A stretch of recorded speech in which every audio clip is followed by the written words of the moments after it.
20 March 2026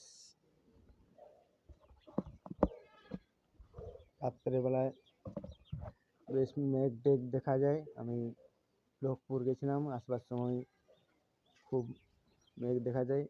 হঠাৎ মনে পড়লো পরিমল আমার বন্ধু আছে সাঁতধরায়, তাই তার বাড়িতে আশ্রয় নিয়েছিলাম। সেখানে রাত্রে ছিলাম। খুব আগ্রহ করে আমাকে যত্ন করে রেখেছিল।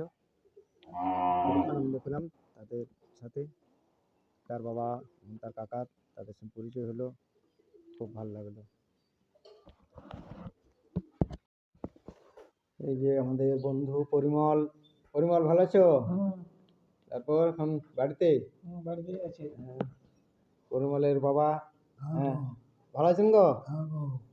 আপনার কি নাম হলো গো? গঙ্গারাম ঘোষ। আচ্ছা, বাড়ি কোথায় হলো? বাড়ি হলো ষাটধারা। ষাটধরা। আচ্ছা, পরিমলের কাকা, আপনার নাম? আয়ন ঘোষ। আয়ন ঘোষ। আচ্ছা, ভালো আছেন? হ্যাঁ। ঠিক আছে।